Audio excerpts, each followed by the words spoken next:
more than a quarter of this film must be regarded as irretrievably lost. Few films have been so systematically changed, mutilated or corrupted as this one. Shots and titles have been omitted and changed.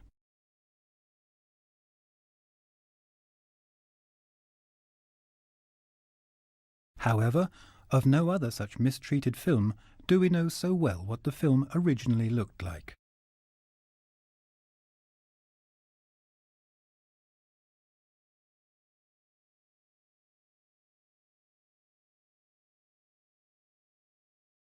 Fritz Lang and Tia von Harbu, different sex Siamese twins, just like their film.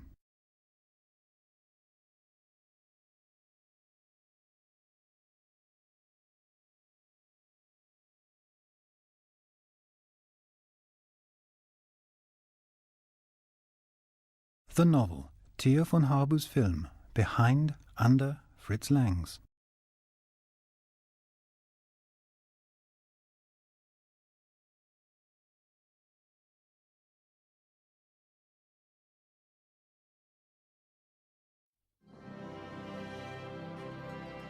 At this point, the music started during the first screening, the Metropolis theme. A fanfare motif. The orchestra follows. A column of sound emerges.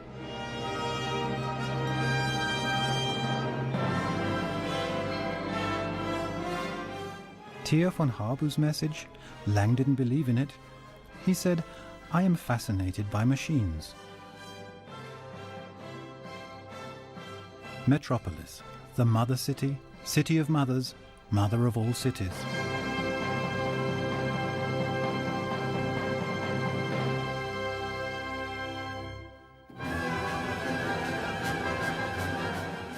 The city, the film, they too are machines.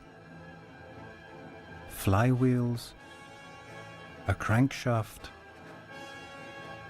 an eccentric disc, a machine without workers, devoid of function, pure movement, rotating, thrusting, a machine of desire.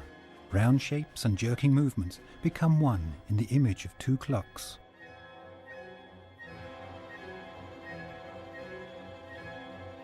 One 24-hour and one 10-hour clock.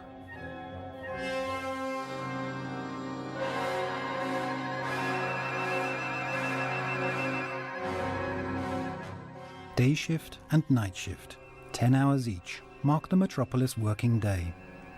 Two groups of workers, uniformed in rows of 6, march in unison, the exhausted half as fast as the fresh. They moved their feet, but were not walking, reads the novel.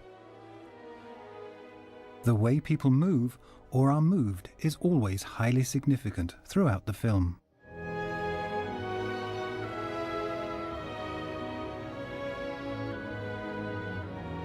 The workers' theme, a funeral march.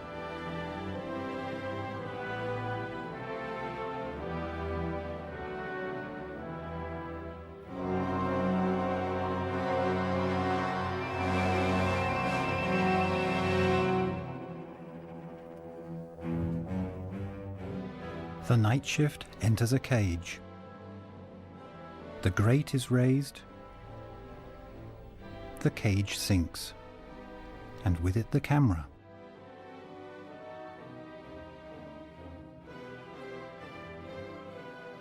A title picks up the movement. Even the titles the young Louis Buñuel wrote in his review of the film, how they rise and fall, blend with the movement as a whole, become pictures themselves. The title's movement is carried through to the movement of the picture. The workers, now just a painted silhouette rising in the background, the design of the underground workers' city. Elevators transport the workers up and down between the machine halls and their living quarters.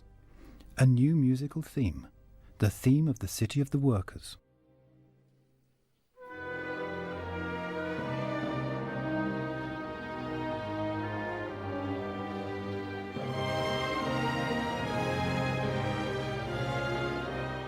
the main square of the workers' city, simply a transit area for the workers returning to their quarters. In the center a gong, again a kind of alarm clock.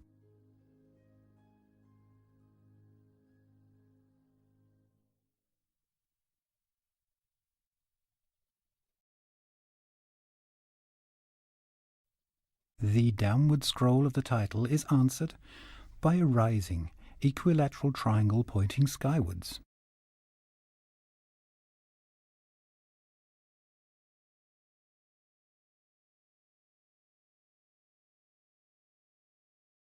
The sports stadium. The contrast is stark between its openness under sweeping skies and the cramped city of the workers.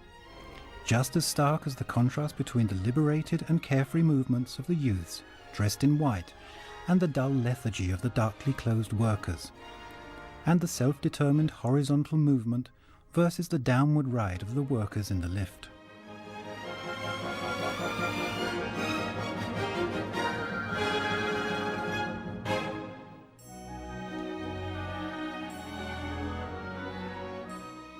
A light-hearted waltz, no musical leitmotif accompanies this scene. An artificial grotto, columns like stalactites, young women in Rococo carnival costumes, Orient-inspired head adornments.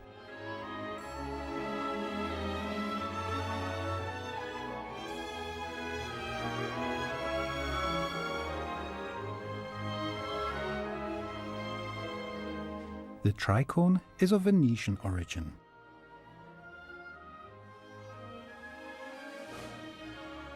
In contrast to the straight course of the young men, the young women's animated turns, anti-clockwise, directed by a ringmaster, clockwise,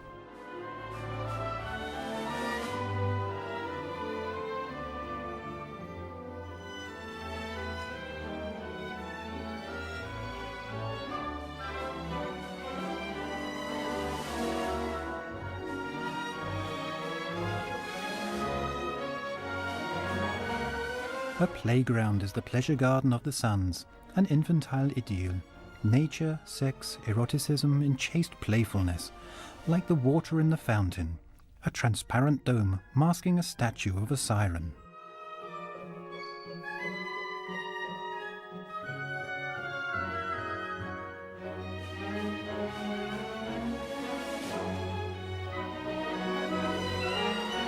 The youth in white breeches and the girl with the queue de Paris play hide-and-seek, their game a dance, a pas de deux.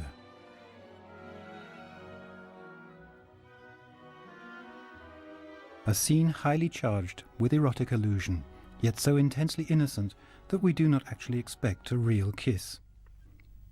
Instead, an expectant glance. Musically accompanied by a new theme. Let us call it the love theme.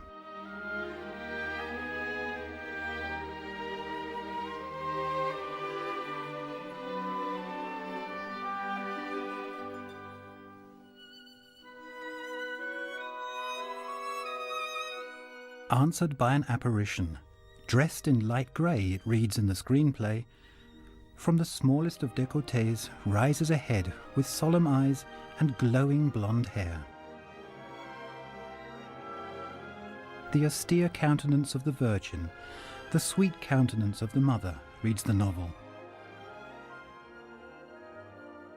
The Mother without a man, Freda's dream.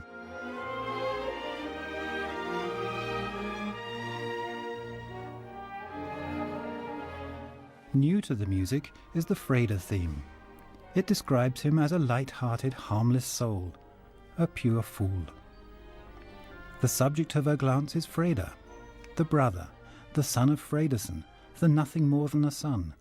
All names in Metropolis are steeped in meaning.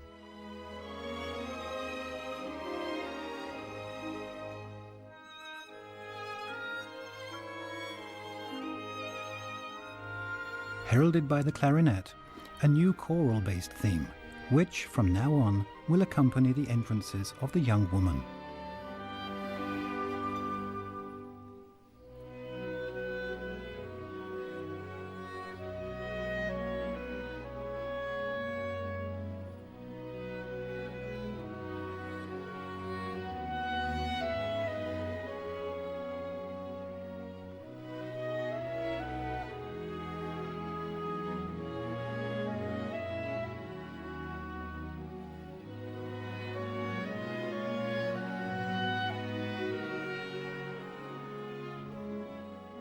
A door closes.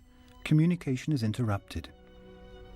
This will be repeated at several decisive moments throughout the film, providing the impetus for further action on the part of its heroes.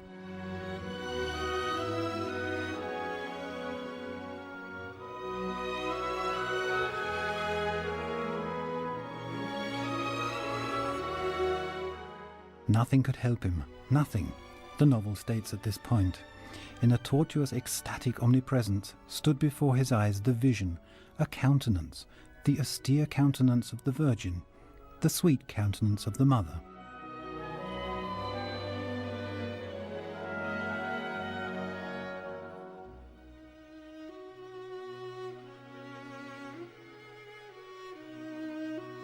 Later, we learn that Freda lost his mother at birth.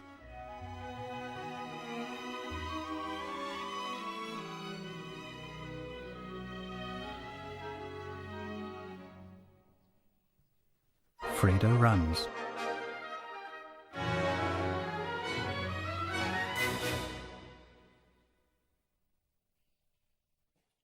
Where will Freda search for the Virgin, the Mother? Not in the workers' city as one would think. Freda arrives in a machine hall.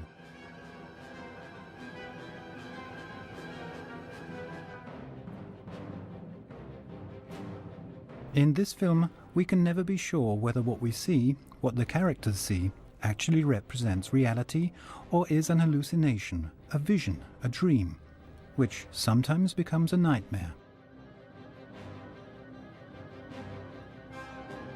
Freda searches for a woman and finds a machine.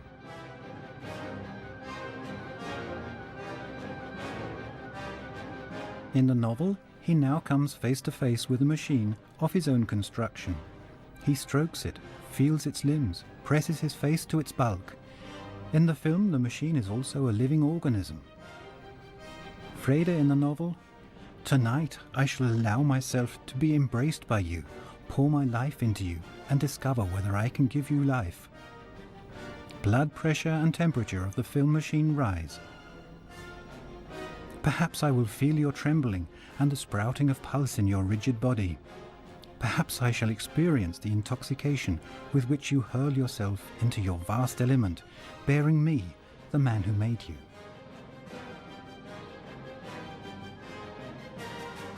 But Freda also knows, Freda in the novel, nothing in this world is more vengeful than the jealousy of a machine that feels neglected.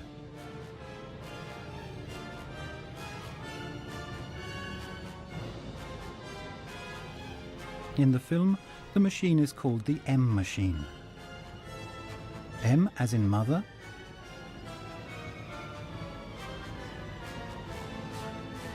M as in Moloch. The Moloch theme, a threatening musical gesture.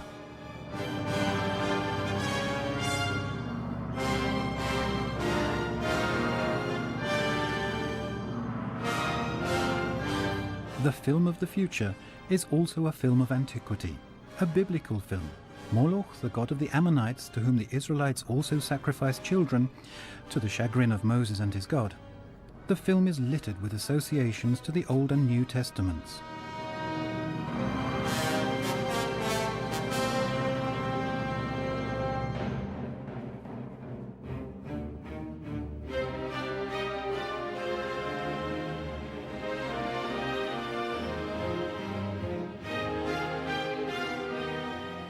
In the music, the Moloch theme switches to the theme of the workers' city. Platoons of workers in rows of 6 march into the mouth of Moloch, which transforms back into the machine.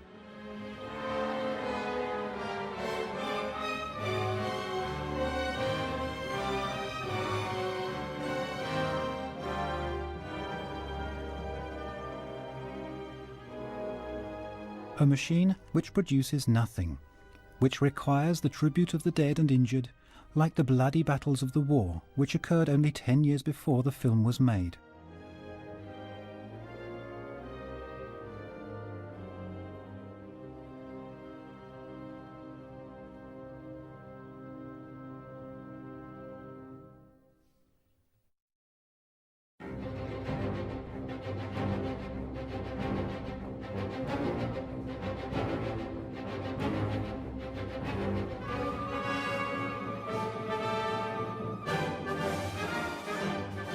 Freda runs again.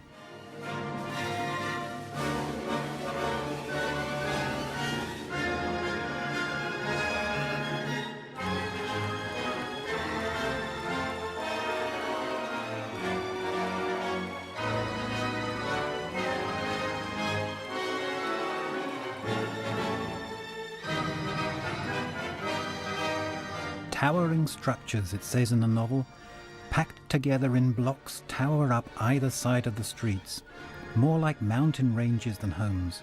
Stone cliffs interspersed with glass and concrete buildings. Wide pavements rise above car-only streets, and long-distance trains, electrical express trains, intersect the streets. Aeroplanes hover, and in the background, the new Tower of Babel, towering above all.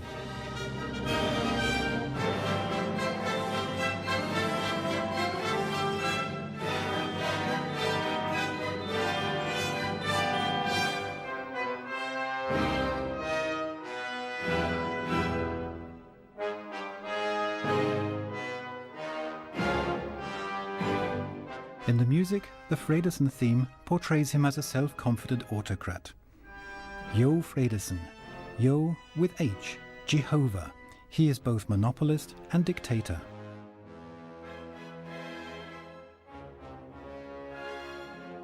In Thomas Pynchon's novel, Gravity's Rainbow, Franz Pöckler, a kind of Werner von Braun, remembers the film, which he saw as a student in Berlin.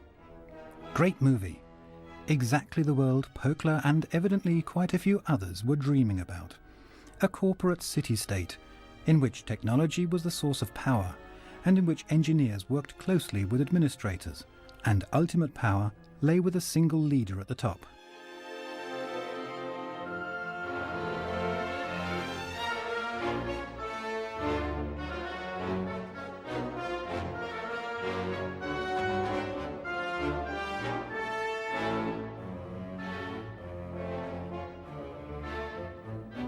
No sooner had Freda entered this room, according to Thea's novel, than he was once again a boy of 10, nothing more than the son of this father.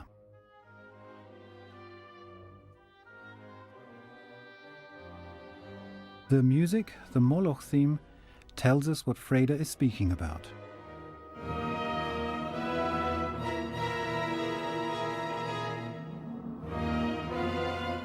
The gestures of the son, unlike those of the father, display trust, seek contact.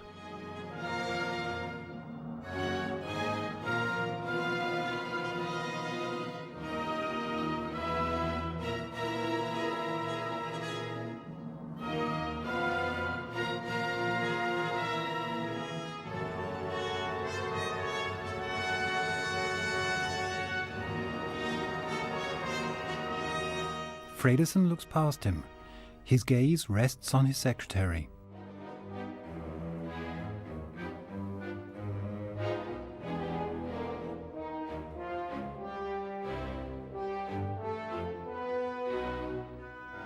Fredesen's glances are orders, as are his words, his gestures.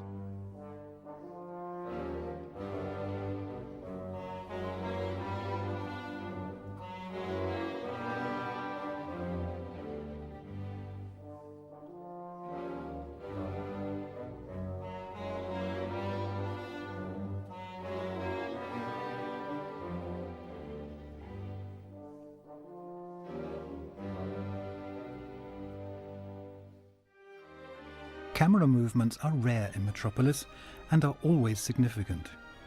Here the camera is guided by the movements of the actors. The pace of the discussion moves the camera, stops it, moves it on. First it progresses,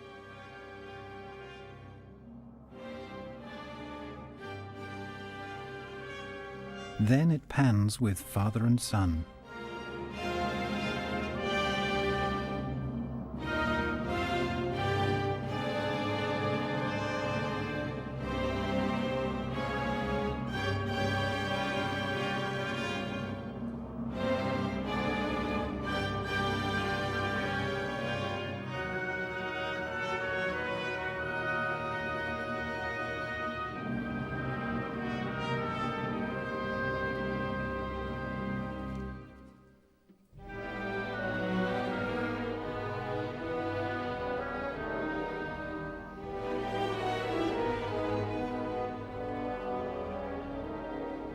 It is in the children, not the adults, that Freda recognizes his siblings.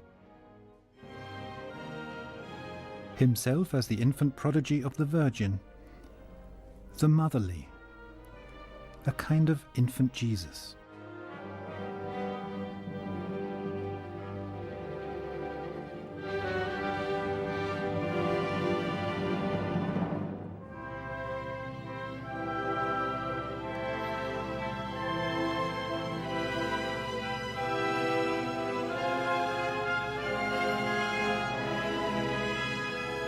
Fredison is not only ruler, but also builder of Metropolis. His city, an architectural dream, a dazzling futuristic city, constructivist towering structures, as the urban crown of the new Tower of Babel.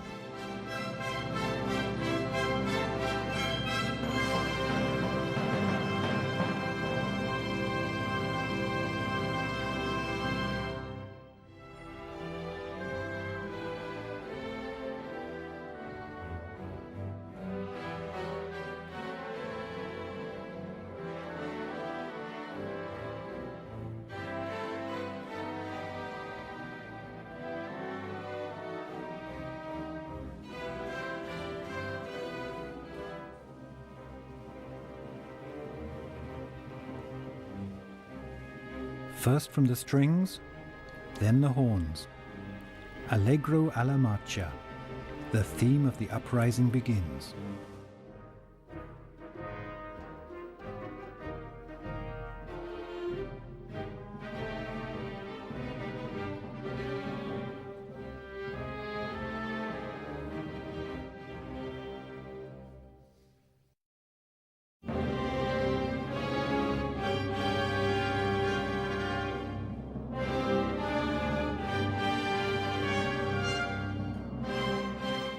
A video telephone on the wall behind.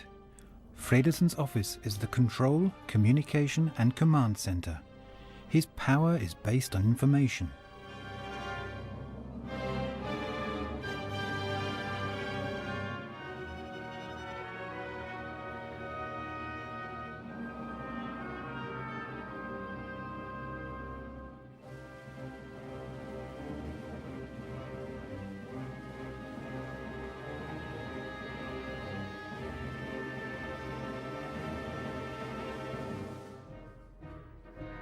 Above Fredison, on the wall, the lower edge of the 10-hour clock is now visible. Fredison's power lies in his ability to control the time of his subordinates.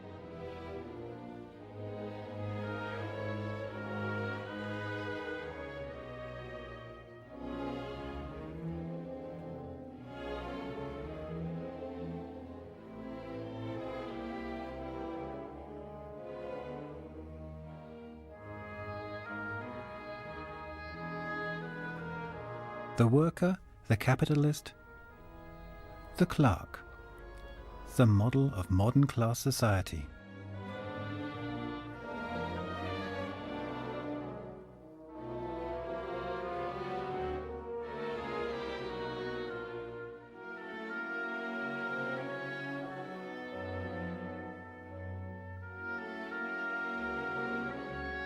The position of the seemingly privileged employee is, in fact, the most precarious.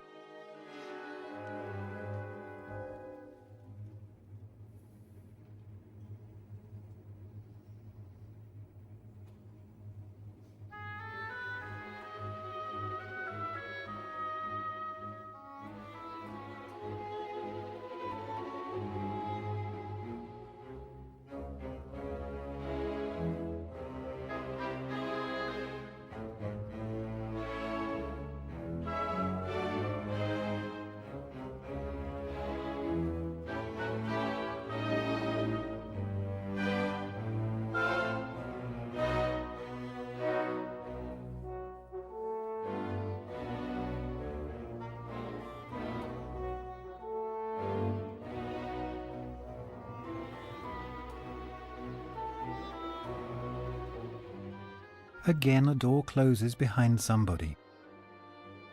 this person's disappearance motivating Freda to dedicate himself to this person.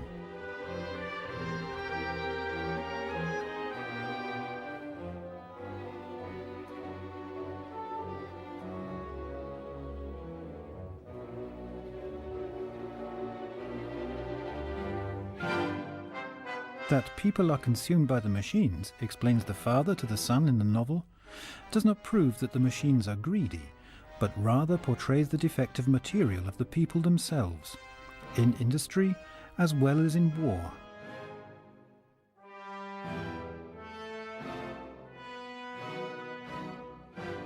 Again, Freda runs.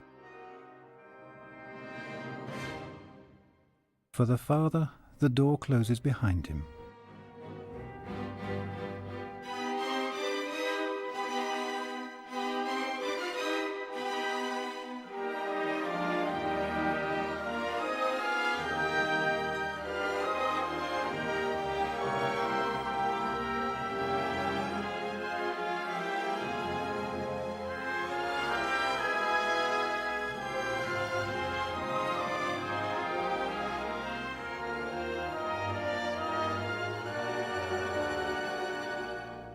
Two rooms, two scenes, screened in parallel, interrelated, contrasting.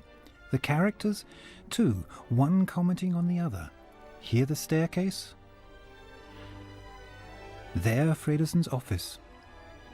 This becomes one of the film's narrative techniques.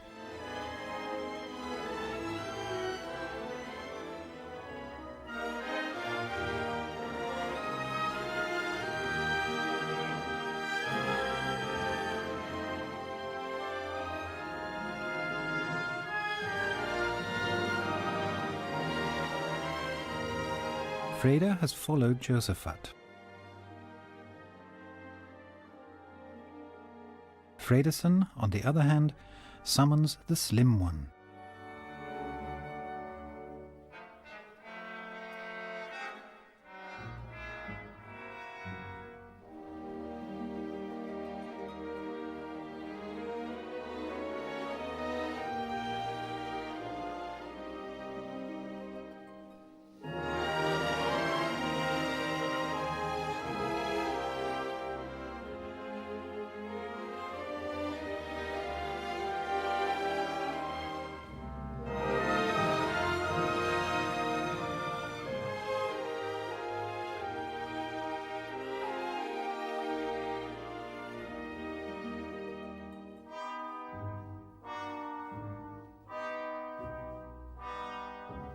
Fredeson in right profile.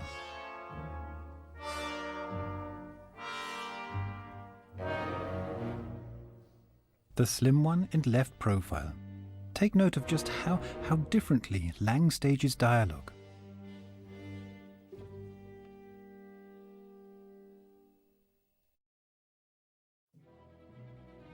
Freda again heading downstairs, into the depths.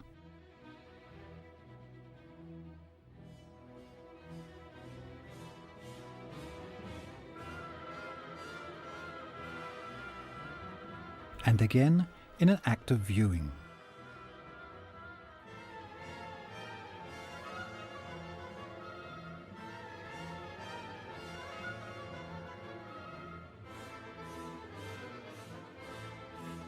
Once again he is confronted with the spectacle of a machine.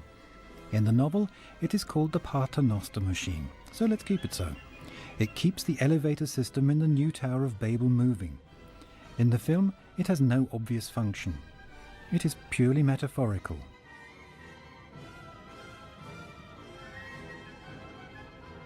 An allegorical machine, if you like.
The change of clothing manifests Freda's rebellion against the father.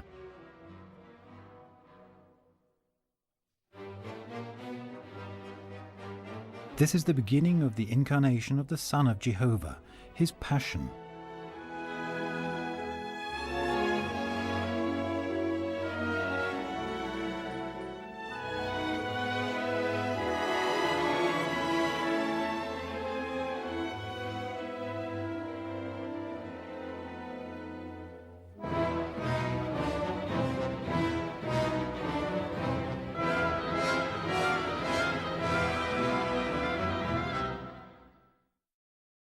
This cut is, up to now, the most serious intervention carried out by the adapters.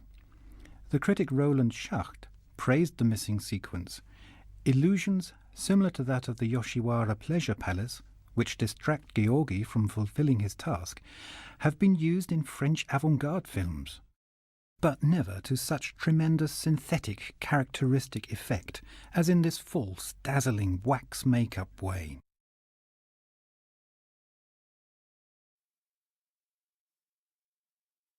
In ancient times, reads the novel, a magician from the Orient built the house in 7 days.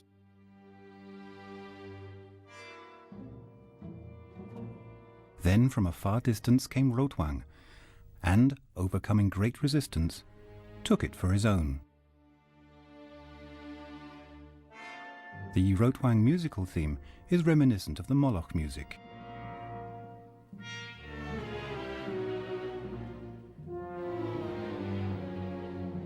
Fredesen is the only person in Metropolis who respects Rotwang's genius.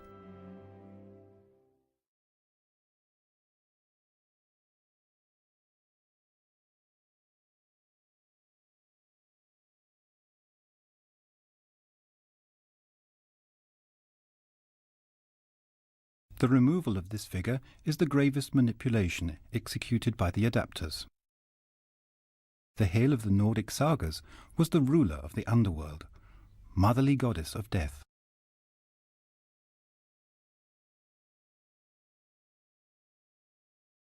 In Hel, Rotwang has lost his lover.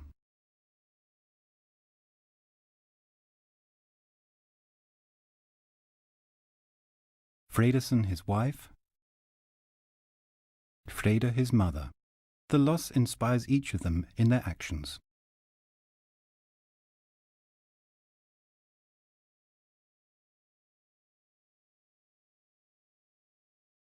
How Lang stages a dramatic dialogue.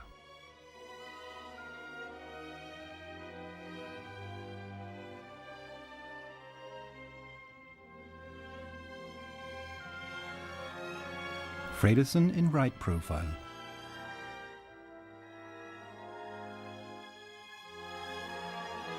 Rotwang frontal, eyes towards the camera. Both. Fredesen in right profile, Rotwang in left profile.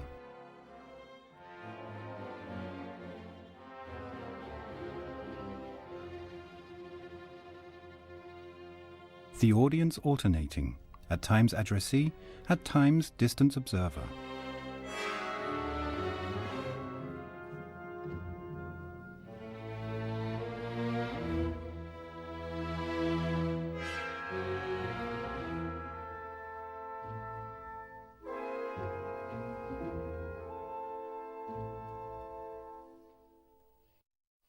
Curtain up for Rotwang's first scene, the entry of the mechanical woman, the new Hel. On the wall, a pentagram, the magical symbol. The tip pointing downwards suggests the satanic. A metallic phallus with female physical attributes, with breasts, and on the abdomen, mounted and exhibited the genitalia.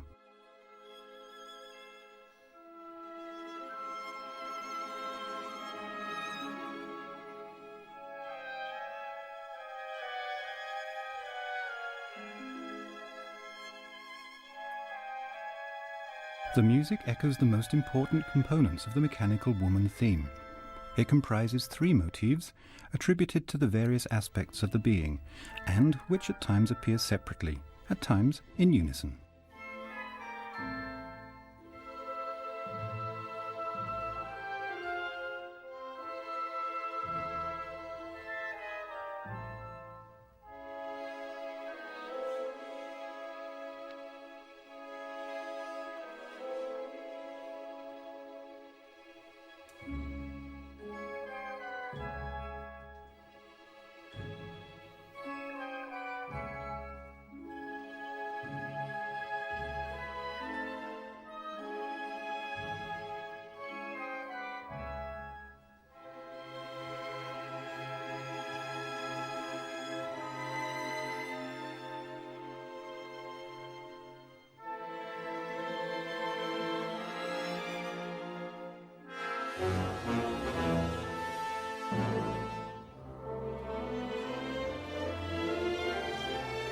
Rotwang's artificial limb is steel, steel from the steel of the creature to whom he sacrificed his hand.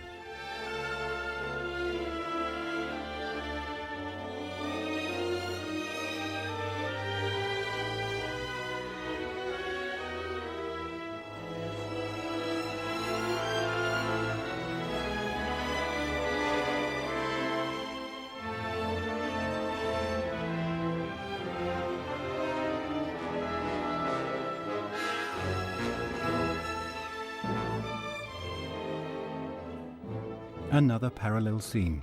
Freda still at the machine. Fredersen with Rotwang determines the next sequence.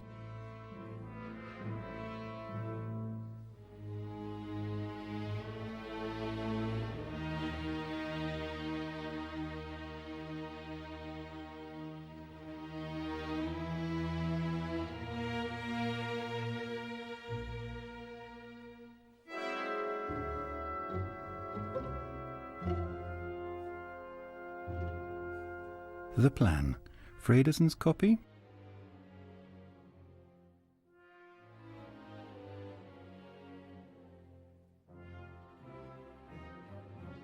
And the one which Freda finds acts as the pivot between both strands of the plot.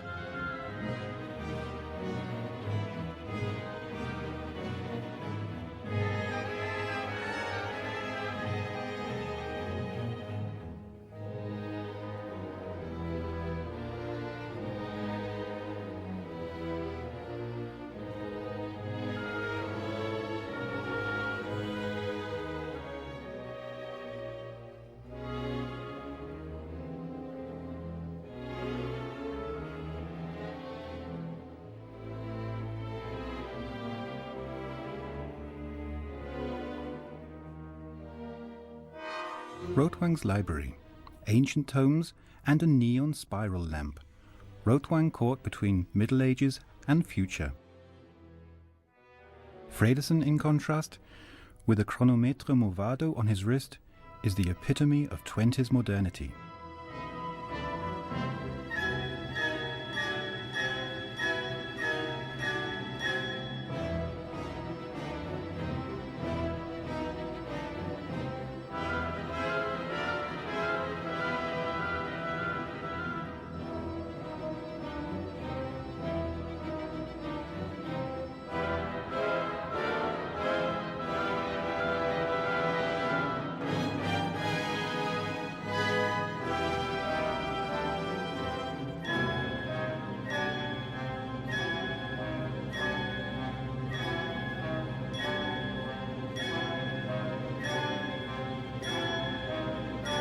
Freda's passion. The factory is his Golgotha, his cross the clock, the Father God's instrument of power.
The omnipotent is not omniscient. Lack of information is the motivation for Fredesson's departure.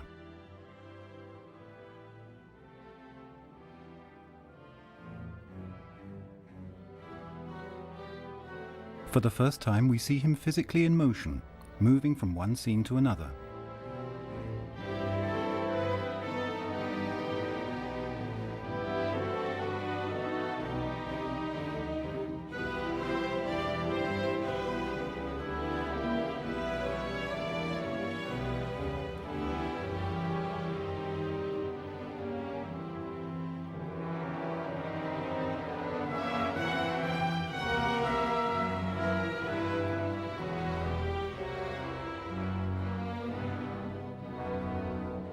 Fredesson and Rotwang descend from right to left. Left-right, the workers. Freda between them.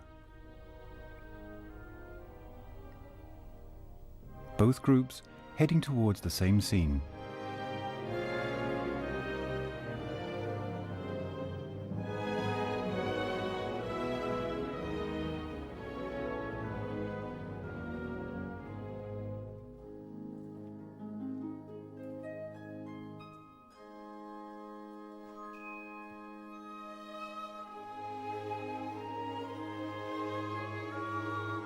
Freda, hand on heart again, the love theme from the garden scene in the background, sees a type of crypt, it states in the screenplay, with 8 or 10 tall rough crosses, but no crucifix. Countless niches in the walls, the bones and skulls of thousands of departed, barely visible in the shadows. A mixture of early Christian place of worship. Sienkiewicz's Quo Vadis had just been filmed with Emil Jannings, and Pagan Underworld is the place where Freda meets the Virgin, the Mother. Again, "Look at me, Virgin," his eyes prayed. It says in the novel, "Mother, look at me."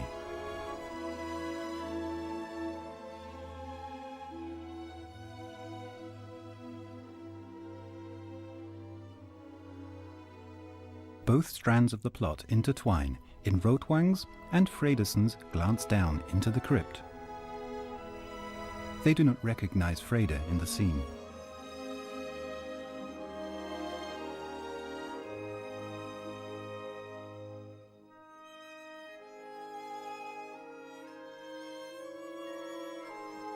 The preacher is reciting a screenplay.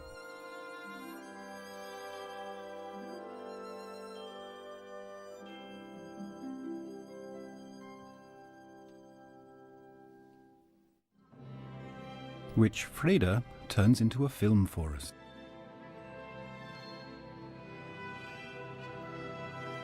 The creative man, priest, ruler, architect. Accompanied by the music played during the opening credits of the film.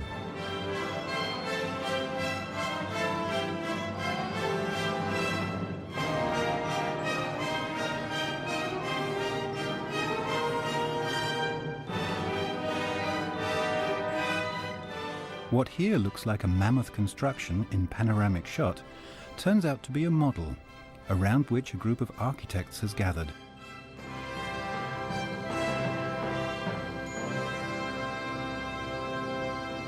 New to the music, the Tower of Babel theme.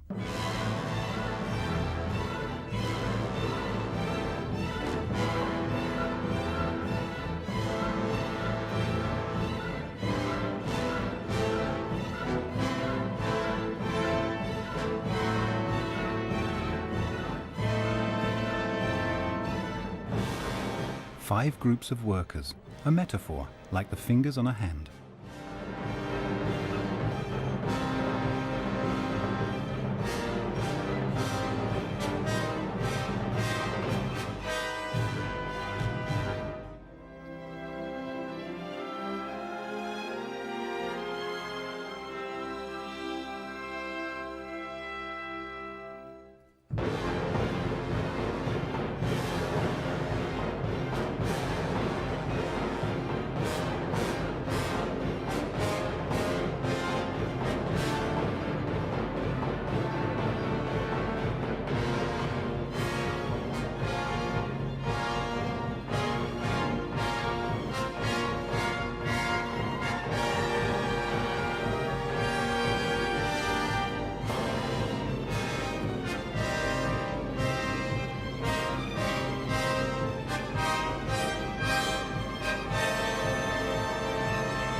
End of the simile, the sermon.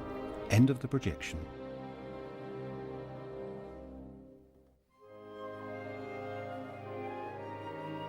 A look into the camera, into our eyes.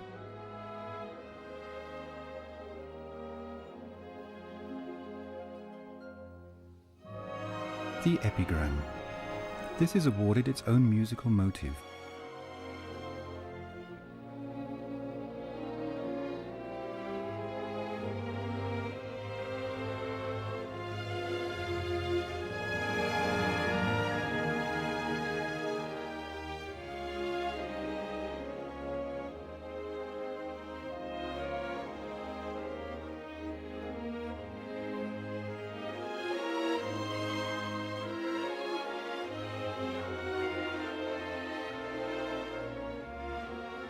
Thus we learn her name. In the novel, Freda asks, "What should I call you?" She answers, "Mary." He answers, "Only this can be your name."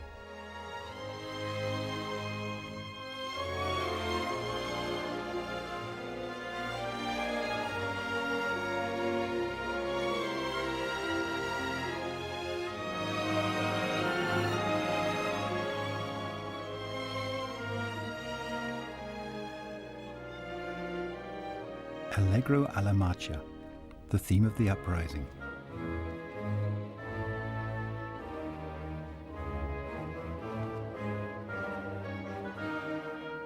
Fredesen believes he has seen enough.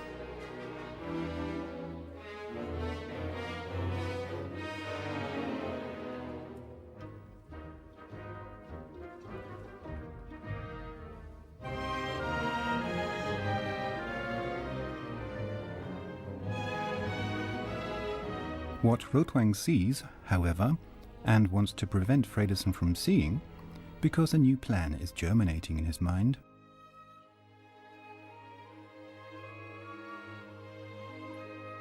A dialogue is opening. Freda's gaze is searching for Mary. His hand beckons her.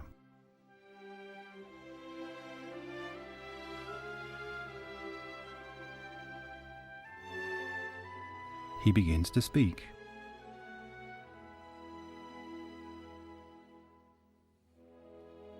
His eyes follow her.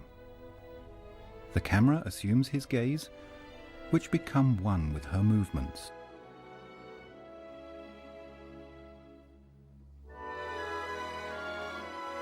Scans her gaze, sweeps her gaze directly into the camera, moving gently to him, unites both in the picture. The speaker always in semi-profile, the listener laterally from behind.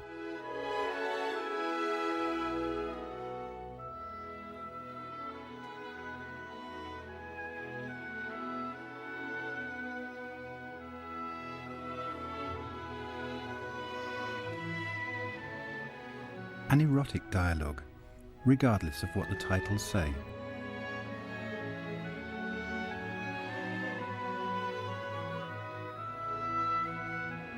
The love theme is playing.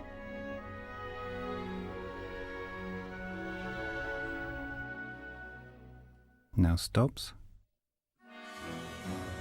and is replaced by the Rotwang and Fredesen themes in accentuated variations.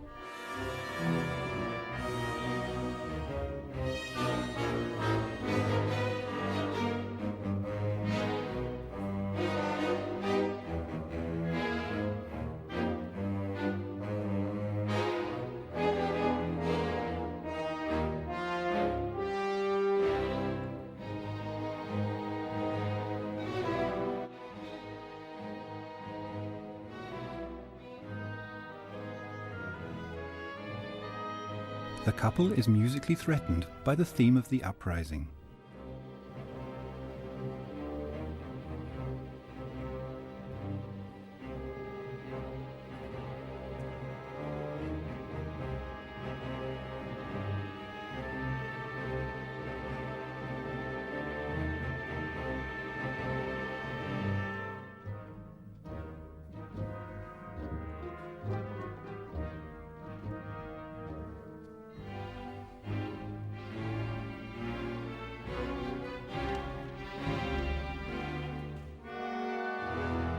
Will Rotwang give up his project to recreate Hale? Or will he extend it, if it can be used to steal his rival's son from him?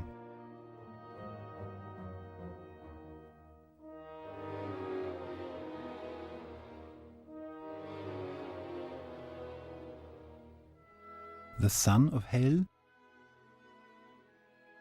who he himself had expected from her?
Mary's light is candlelight, natural, soft like her.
The realm of death, the realm of Hell. Is Freda's dead mother jealous of her son's love? Is this why she joins forces with her destroyer?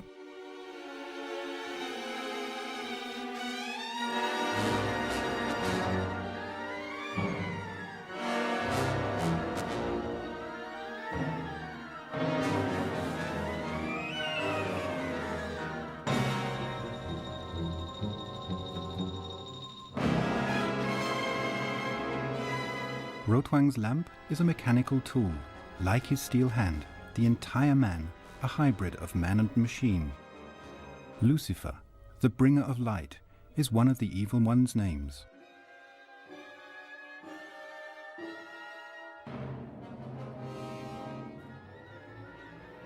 He showed this scene to a Hollywood specialist, wrote Lang. This beam of light which impales the prey on a sharp needle, refuses to release it, driving it before him in relentless pursuit, onward into a state of abject panic, caused the mild-mannered American to confess naively, "We can't do this." They could do it, said Lang, they just did not think of it. And light and shadow should not only be used to convey a mood, but should also play a decisive role in the action.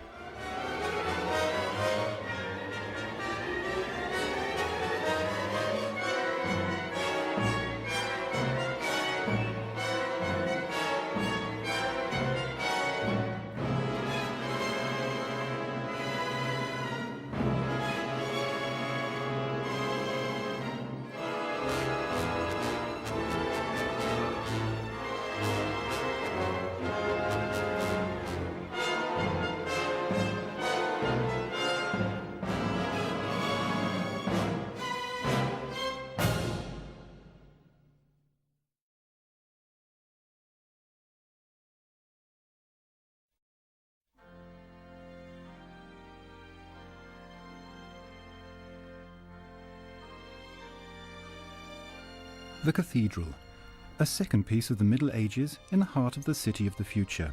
Mysticism, Gothic, grandeur, ceremony, incense, it says in the screenplay.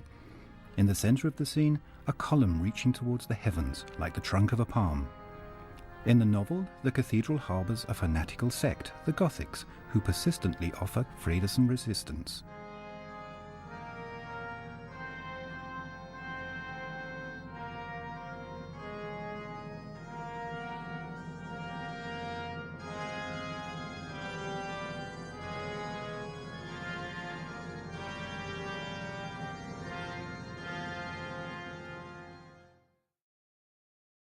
The adapters of the film reduced this strand of the plot even more.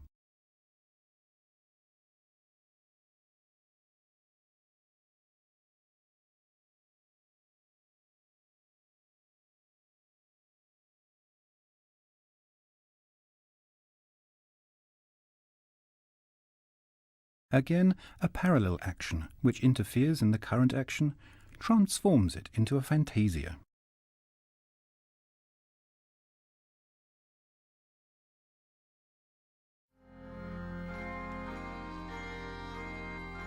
The music in the cathedral scene, the Dies Irae, musical epitome for death and disaster. In the original version of the film, the musical leitmotif is intertwined with the memory of the penitential sermon of the monk at the cathedral.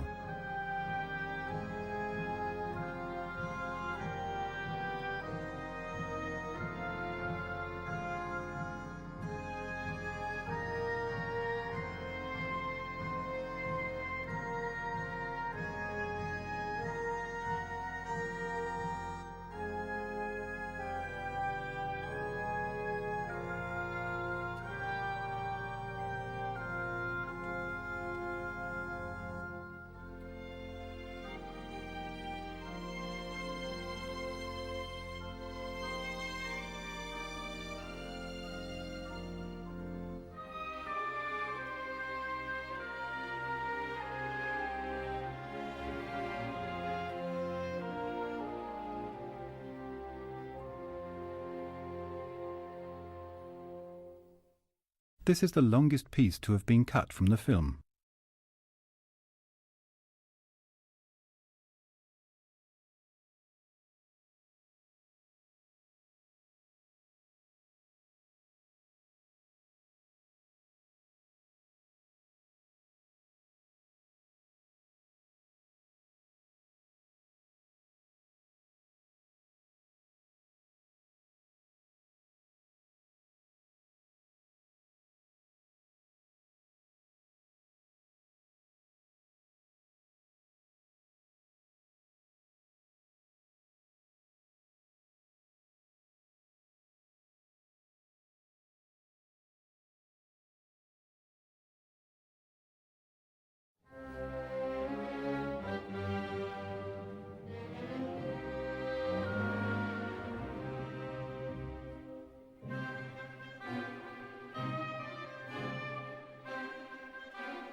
The story of Freda, the good boy,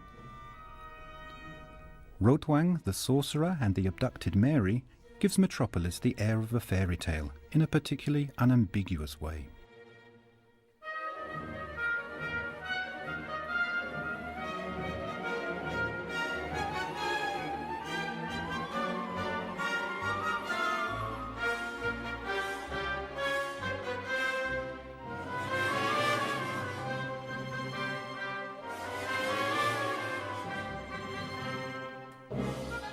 Many fairy tales are based on the abduction of a person.